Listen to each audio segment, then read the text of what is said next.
He takes us into the world of what's behind the walls and beneath our feet, exposing brightly colored pipes and wires that connect to each other and to us in unknown ways. With texture, shadows, and spaces, he reveals rhythms of our man-made environment, helping us see past everyday images to a deeper level. On this edition of Art Now, we'll look at the work of Chris Starkey.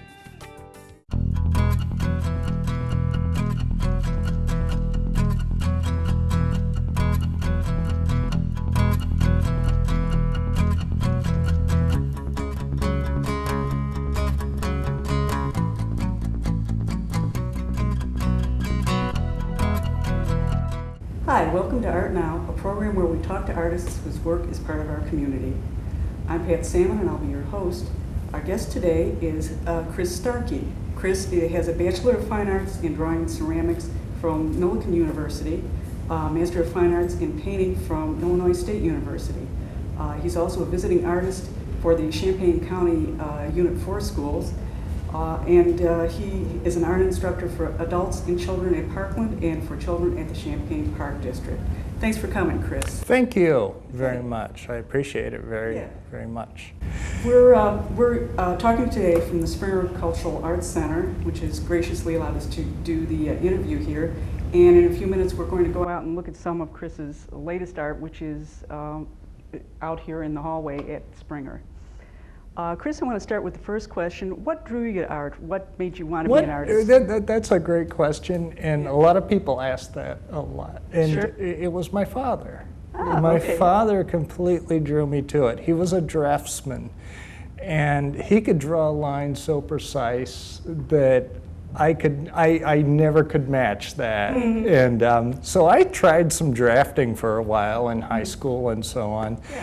And I just couldn't do it as good as Dad did. Dad can make that light, tiny little line, thin and everything, and I just couldn't get to that point. And Right. so I decided, well, I could use line in making artwork where it didn't have to be so precise. Right. And so I could just move on from there. You know, and so that's how it kind of happened. Oh, okay. And so, and also when I was just a tiny one, about, I don't know, 6 years old or something like that, they were building Marketplace Mall, and Dad was an HVAC engineer. Ah, okay. And so he was doing a lot of drafting about that, so he had to go out and take specs. Right. And so he got me to be able to go into the furnace and air conditioning area of Marketplace Mall. And I was just overwhelmed. It was scary, but all the colors in there, what they did with the pipes and all that kind of stuff, that was really intriguing to me at the time. And so I just kind of went on through school, and then I went out to Parkland, wasn't quite sure what exactly I wanted to do, and got involved with Don Lake and John Ekstrom and Chris Birdie. And you know, those three helped really refine me and get me going. Yeah. And so that's kind of how that worked. And then I went on to Millikan and then got over to Illinois State University, where I worked with Harold Greger, Ken Holder, and gosh, who else did I work with? There was a big three. So, you know, those guys inspired me a whole bunch too. And then from then on, you know, it's just a process of you got to do it on a daily basis. Okay. You know, you got to keep working. For myself, I try to do 3 hours a day at least, and just keep moving that way. And you're going to get something eventually. Right. You know, if you're doing it every day, you're going to get something. Right. Do you ever get blacked? Occasionally I will, and I'll just take a week off. Okay. And that's kind of the way it works. And you know, you got family issues occasionally, and you know, there's things that come up, and then you kind of have to work your way back into it. Yeah. With the large pieces that I do, if you get sidetracked on that, then you really got to take a couple of days extra to figure out where you were, and then move back to what you were trying to do. And so that's kind of how it worked out, how I kind of evolved into it. Okay, and it's very scary. I mean, you know, there's other jobs that I have that have to keep me going. Right. You know. Right.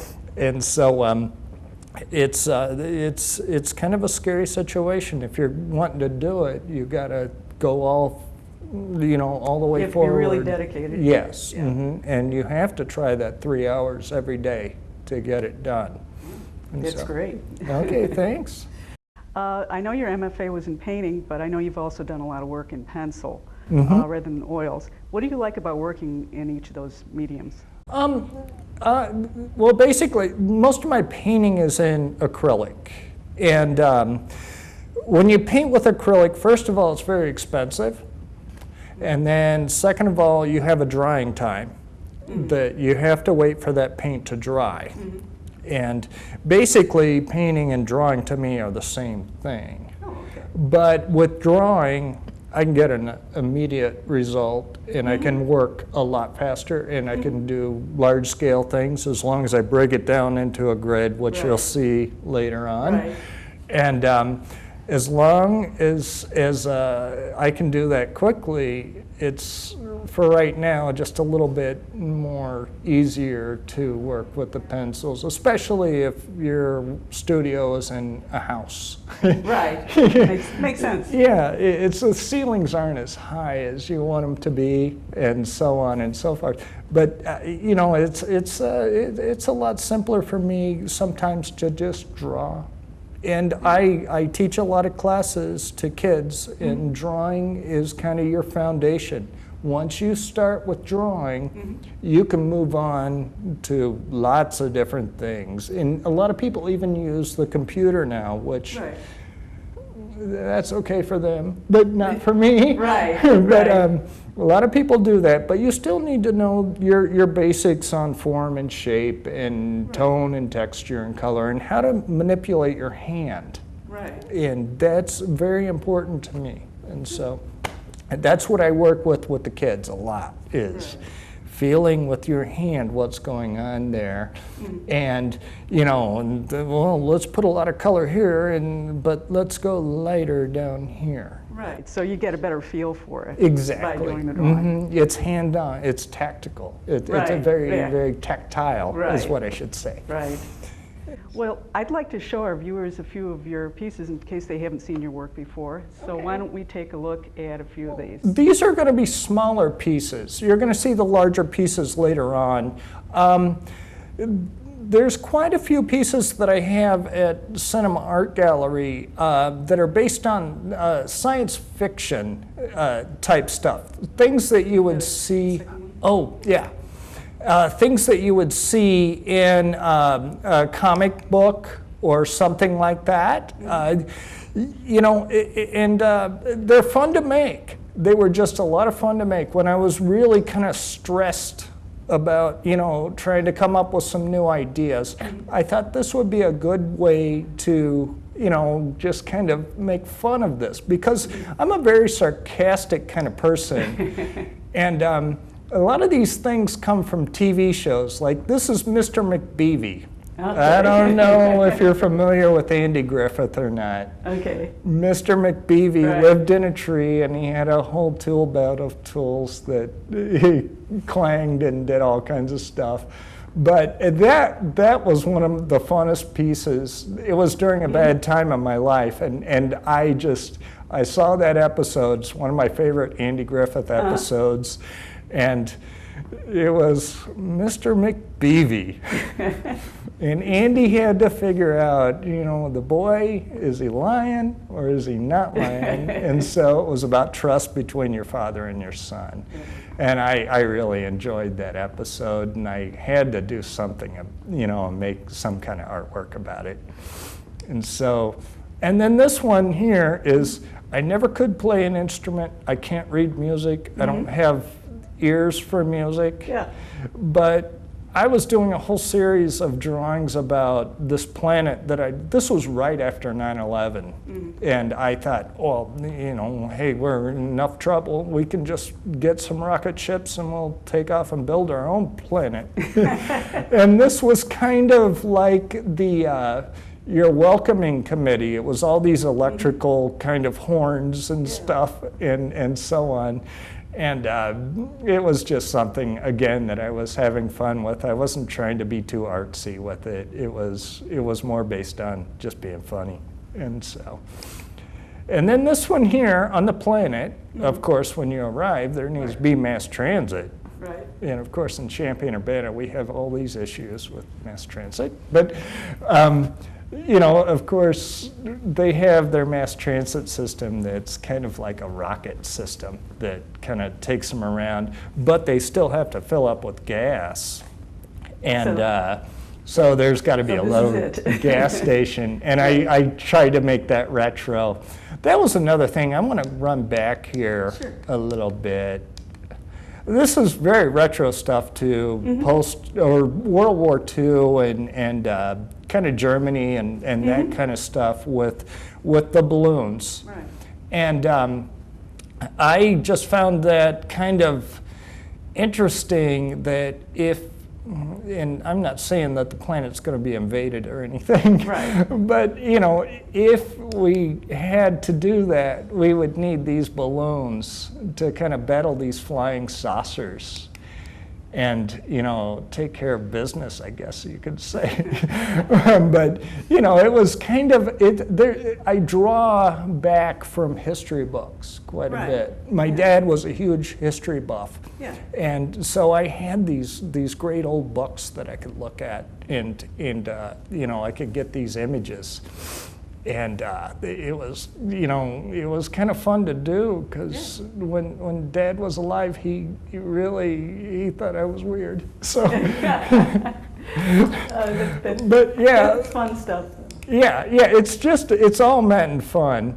And then I guess that's, you know, quite a few of the images right there. There is some other stuff that does resemble comic book. The covers of comic books, or a movie theater from 1955 or something like that. Yeah. And you know, those things were fun back then. You know, those movies were bizarre, and so that's why we have Mystery Science Theater, right? Exactly. Which no longer exists, but it was fun while it lasted. Yeah, exactly. Yes. Okay. Well, I think at this point we're going to take a break and go out to the hallway so we can see some of Chris's new work, which is here in Springer. The City of Urbana's UPTV, Urbana Public Television, your government at work, with live coverage of city meetings, educational programming, and community announcements. Urbana Public Television, let your voice be heard, with locally produced public access shows on a variety of topics produced by community members and organizations. It's UPTV, the City of Urbana's public, education, and government access TV station. These are some of Chris Starkey's new works, and I'm going to have Chris talk about each of them.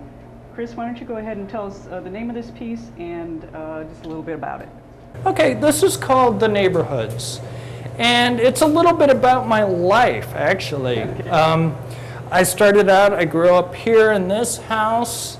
Then I went on to college and I lived in a house that was similar to this. But also, when I lived in this house, my grandmother lived in this house right here. And I spent a lot of time there as I was growing up. My other grandparents lived in this house, and this is in Arthur, Illinois, which is just a fantastic place. I love it a lot. Then we later on, after I came back, I had a teaching job at ISU and it kind of fell through.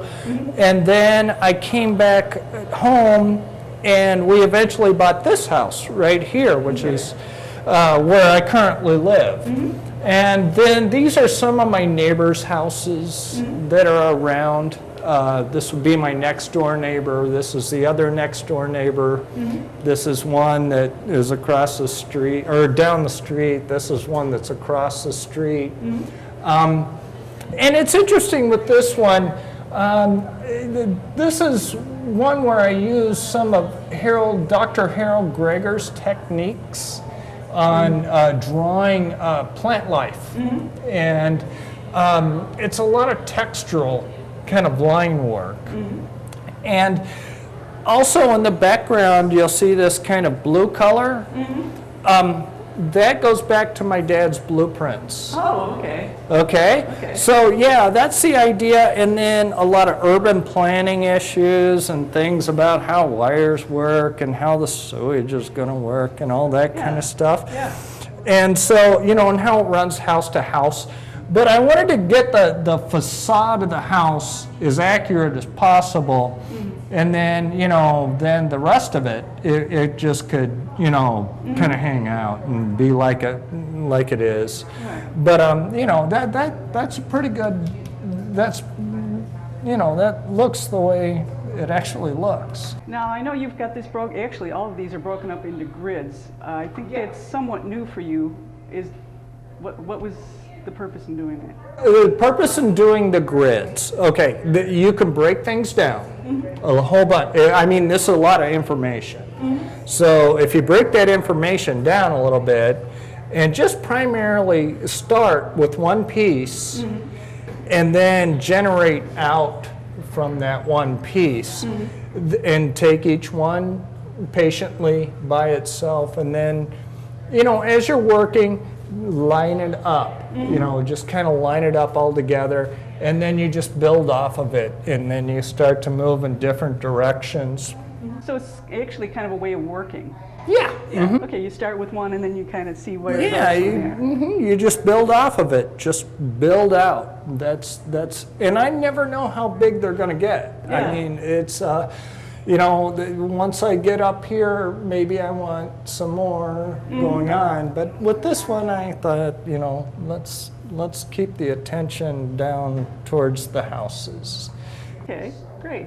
Well, let's go look at one of these next ones. Okay. How about this one here? Okay. All right, this is what I call the fans. Okay. And the fans are really important. This is from a restaurant in downtown Bloomington called Luca's Restaurant. A great pizzeria, if you get a chance. Gotta I'll go. keep that in mind. Okay, but they had a ceiling that was all tin plated, and it was very interesting, and I'd find myself looking up at it quite a bit. And I thought, well, they need some, I think they had some fans, but I wanted to go back old school to where you had one General Motor that ran, you know, 3 or 4 different fans at one time. And theirs is green in Bloomington, but this I decided, I was wanting to play off this color scheme of using these kind of primary colors against complementary colors. And that's kind of basically what this is about. And there was at one time when they were doing a little bit of construction around there, and they had some holes cut open, and I could see the wires up there, and I thought that was neat. Of course, I thought that was neat. Yeah. But you know, there was a lot of wires that I could see, and you know, it just kind of came to me one night that hey, I need to make a drawing about that. And so, and I also, relating back to other artists that I like to look at, like Jim Dine and Wayne Thiebaud and a lot of those people, you know, things like trying to draw glass. And that's very difficult, and that's something that I give to my students quite a bit when I work with them, because there's an easy, simple formula for doing it. All you got to do is look for the shapes that are actually reflecting in the glass. Oh, okay. Yeah. And then as long as you got your outline kind of set up properly, then you just start looking for those shapes in there, and you've always got an eraser. You can always erase and get back to white. Right, at least if you're using pencils. Exactly. Okay. Yeah. Let's look at this one now. Oh, okay. Just a little bit of wiring is what this one's called. Just a little, huh? Yeah, and it's a quote from an old episode of Cheers. Oh, okay. And Woody and the bar owner are standing up on top of the roof, and they're wiring a satellite dish. And they're talking about the philosophy of life at the same time. And I can't think of it. Ted Danson says, you know, it's all about just a little bit of wiring. And I had started working on this up here, this section right here. And I was drawing these wires and this, you know, just going by the kind of stuff that I'd done in the past. Yeah. And I laid this out on the living room floor. I maybe had 5 or 6 around it done. I can't remember. But that was on in the background on the TV. So it was kind of seeping in. Yeah, just a little wiring. And, you know, and so that's kind of how that thing kind of went on from there. And plus, another reason that I was doing it was when I was in Bloomington,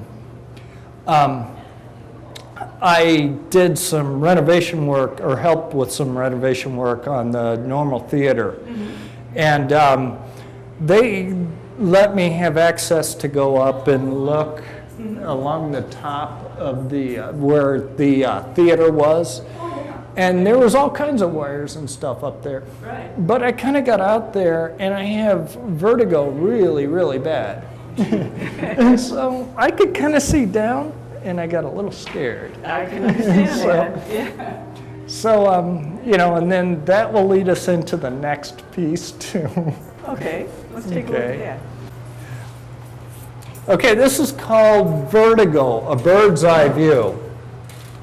And this came from my SU. My dad was doing some estimating on the new theater building that they were doing there. And I got to know some people, and I was able to get up really high and look down on a lot of the stuff that was happening Okay, yeah, I see that. below me. And it gets very scary, you know, and so you're seeing things. When you get a little paranoid like that, you start to see things and they're going in one direction, and then they kind of peel back over to another direction.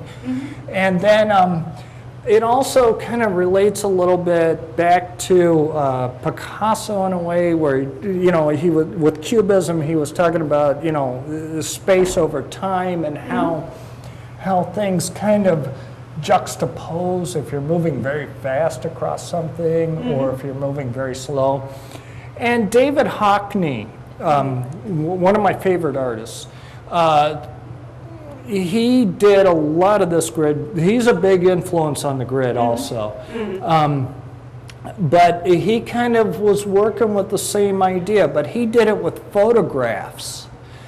And there's several interesting documentaries on David Hockney on how he put those things together.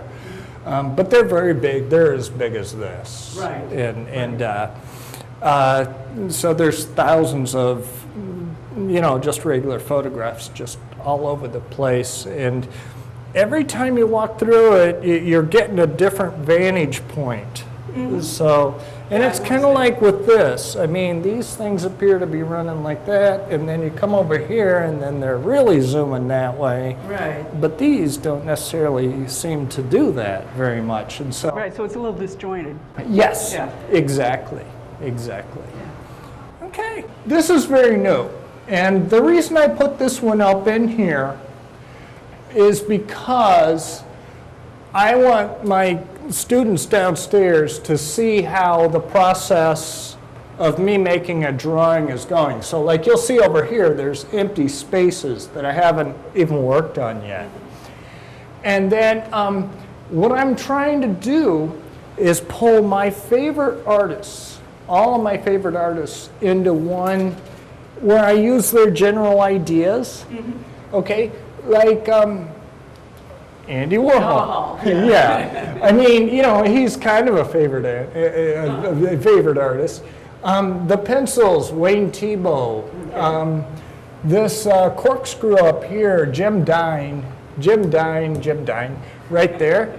And then one of my favorite writers when I was a kid, and when I have worked with the kids, you know, with Unit 4 or whatever, I love to pull out Roald Dahl books and just keep going.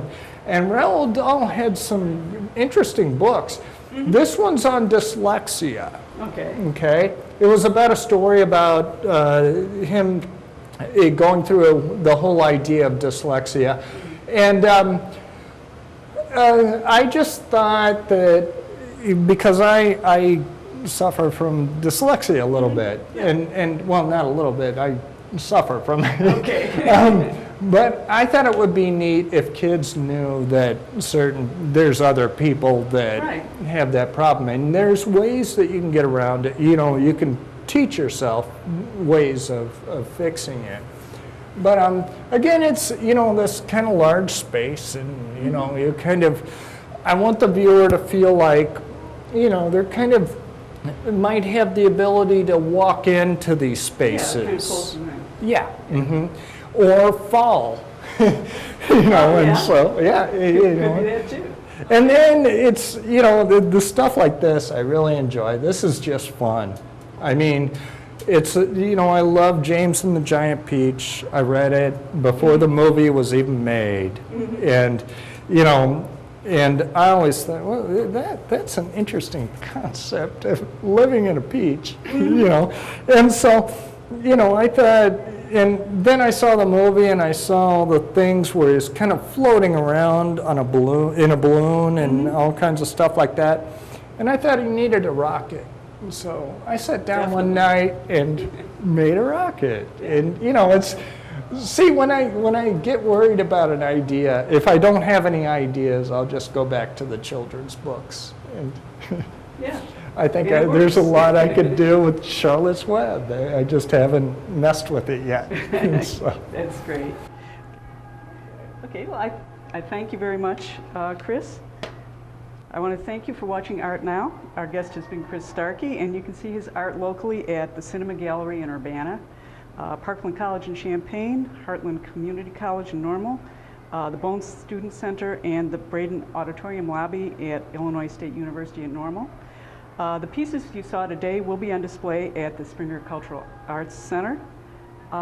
So we hope you enjoyed today's show, and we hope it will inspire you to explore the local art scene and to make your own art now.